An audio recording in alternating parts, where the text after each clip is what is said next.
warahmatullahi wabarakatuh. Let's join with your English teacher. Right now we'd like to give explanation about present tense in use. Present tense is used to express 3 points. The first is a mental state. Mental states adalah sesuatu yang berhubungan dengan mental, kondisi mental atau pernyataan suka tidak suka. For example, she loves him. Dia mencintainya. Ini adalah ungkapan mental state. And then the second, general truth. Kebenaran umum. Kebenaran yang umum dalam keadaan sehari-hari. For example, the sun rises in the east. Matahari terbit di timur. And then the sugar is very sweet. Gula rasanya sangat manis. Ini adalah kebenaran yang umum. And then next, daily activity. Kegiatan yang dilakukan sehari-hari atau kegiatan yang berulang-ulang. Alright, we continue to the next slide. We go any further. Based on the formula in use present tense, divided into 2 forms. First, verbal form. Ya, berdasarkan bentuknya atau rumusnya, present tense dibagi menjadi 2 dalam penggunaannya. Yang pertama adalah bentuk verbal. Verbal dalam bahasa Indonesia adalah ada kata kerja. Kemudian rumusnya bagaimana? Untuk subjek she, he, it ditambah kata kerja pertama. Ini adalah kata kerja pertama. 1 atau kata-kata 1 tambah es ataupun s. Kemudian ditambah time signal. Time signal artinya keterangan waktu. Nah, contohnya misalnya di sini she goes to school, dari kata go tambah es menjadi goes. Time signalnya adalah every day. Nah, kemudian ini ada namanya kata kerja bantu, atau di sini adalah yang digunakan untuk digunakan untuk kalimat tanya dan kalimat negatif. Di sini adalah does, kata kerja bantu, dalam bahasa Inggrisnya adalah auxiliary. Kemudian untuk subjek they, we, I, you atau they, we, are you atau they, we, are you, di sini dengan gampangnya they, we, are you ditambah dengan kata kerja verb atau verb 1 tanpa embel-embel es ataupun s, dan ditambah time signal. Nah, untuk membuat kalimat negatif dan kalimat tanya ditambah do, karena di sini adalah verbal, makanya ada kata kerja bantu. Kemudian, ya, yang bentuk kedua adalah non-verbal form. Bentuk kedua, non-verbal form. Ya, untuk subjek she, he, it di sininya non-verbal form. Ditambahnya di sini ada is. Mohon maaf, ini ada is. Sebelum itu ada is. Sebelum adjektif tambah is dulu. Ada is. Kemudian kalau untuk I tambahnya adalah am. Tambah adjektif atau kata sifat dan kata keterangan tempat. Nah, ulangin lagi. Di sini untuk subjek she, he, it ditambah is dulu, baru ditambah adjektif atau kata sifat atau keterangan tempat. Kemudian untuk subjeknya I, to be-nya adalah am. Terus ditambah adjektif dan ditambah ya keterangan tempat atau adverb of place.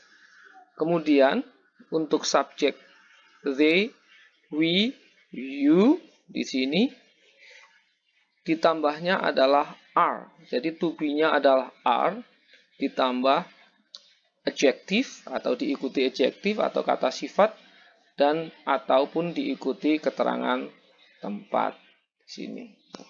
Ya, oke.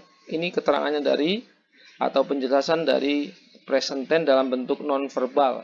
Nonverbal artinya tidak ada kata kerja.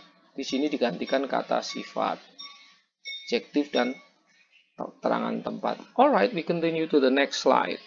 Gentlemen, right now we are talking about adverb of frequency. Adverb of frequency dalam bahasa Indonesia adalah berapa banyak sesuatu dilakukan. So, in this way, how often is it used atau berapa banyak digunakannya. Dalam hal ini, di sini ada always, bacanya adalah always, and then usually, and then often, bukan often, tapi often, and then sometimes, bukan sometime, tapi sometimes, and then seldom, and then never. Alright, we would like to talk in Indonesian language. Always artinya selalu. Selalu berarti kegiatannya dilakukan 100% karena setiap saat itu selalu. Then usually biasanya, dalam bahasa Indonesia adalah biasanya, berarti 80-90%, mendekati always.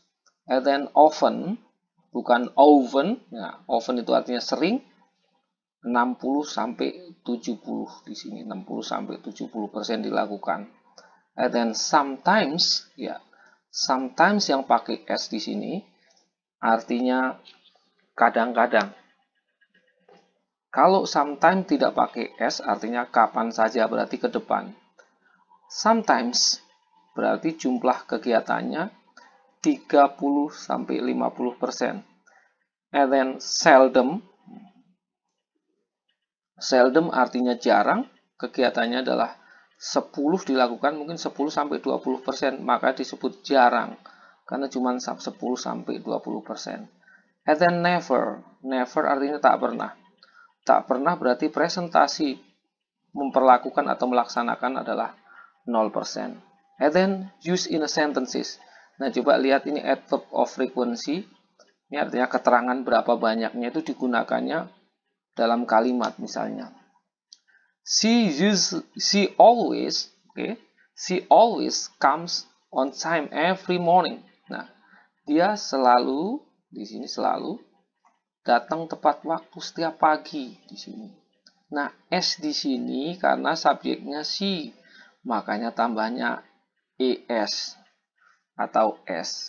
Ini comes jadinya comes. And then I usually come. Nah, kemudian di sini come-nya nggak pakai s. Subjek Dewi Ayu, subjeknya Dewi Ayu nggak pakai s atau es. And then he often enters. Nah, dia sering. Nah, di sini he often, nah sering. Tadi persentasinya adalah 60-70%. Enters. Di sini pakai s karena subjeknya he. The class lead. Dia sering masuk kelas terlambat. Then Andy sometimes help me. Di sini Andy subjeknya she, he, it, makanya kata kerjanya dikasih s. Okay. Then they seldom watch football match.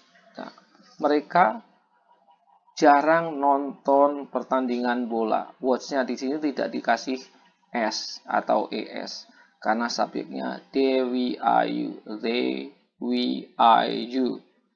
And then we never make her sad. Kita tak pernah membuatnya sedih. Alright, ladies and gentlemen, we continue to the next slide. Gentlemen would like to continue about composing negative and interrogative sentence. Of course, we start from positive sentence. She always goes to school by bus. Alright, this is the form is positive. And then into negative sentence. She doesn't always go. Here goes because there is a auxiliary verb atau kata kerja bantu. So, kata kerja yang goes menjadi go. Es pindah ke does.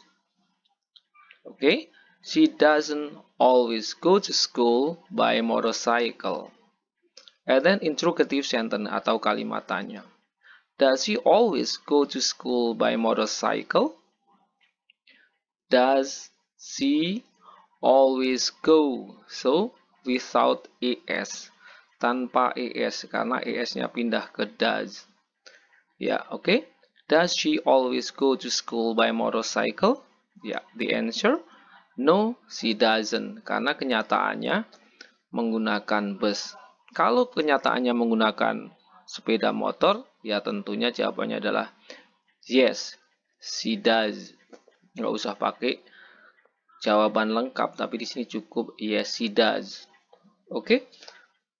Next, we often play kite in the morning. Nah, karena subjeknya we, makanya kata kerjanya nggak usah pakai es atau s. Contohnya, we often play kite in the morning. Nah, ini contoh gambarnya nih, play kite atau playing kite. We don't often play. Nah, di sini. Karena di sini ada kata kerja bantu untuk negatif. Nah, maka di sininya play-nya nggak usah pakai s. Karena subjeknya we. Dan otomatis juga sama, we don't play football in the morning. And then, do we often play kite in the morning? Nah, kenyataannya apa? Pada kalimat positifnya, di sini adalah we often play kite in the morning. Terus pertanyaan, do we often play kite in the morning? Jawabnya tentunya adalah yes, we do. Nggak usah yes, we do play kite in the morning, nggak usah. Cukup yes, we do pakai titik. Kalau misalnya tidak sesuai, tidak nyata, maka jawabannya adalah we don't. Ya, kenyataannya memang play kite ini contohnya. Nah, ini pergi ke sekolah, di sini ternyata bukan motorcycle, jalan kaki. Tapi dalam kalimat ini ungkapannya adalah menggunakan bus. Pertanyaan, apakah dia selalu pergi ke sekolah menggunakan sepeda motor? Ya jawabannya no, karena pernyataan di sini adalah menggunakan bus. Oke, jadi kembali lagi untuk subjek she, he, it, tetap menggunakan kata kerjanya tambah es atau s. Kata kerja bantunya adalah does. Kalau udah ada does, go atau kata kerjanya menjadi kata kerja pertama tidak usah menggunakan es atau es. Sedangkan untuk subjek we, ya, kata kerjanya memang kata kerja pertama tanpa es. Kemudian untuk membuat kalimat negatif atau kalimat tanya di sini harus menggunakan kata kerja bantu. Kenapa? Karena ada kata kerja. Makanya menggunakan kata kerja bantu untuk kalimat negatif dan tanya. Alright, this is the explanation about composing negative and interrogative sentence. Yang kalimatnya adalah verbal, ada kata kerjanya di sini. Verbal artinya ada kata kerja. Ada kata kerja. Okay, we continue to the next slide.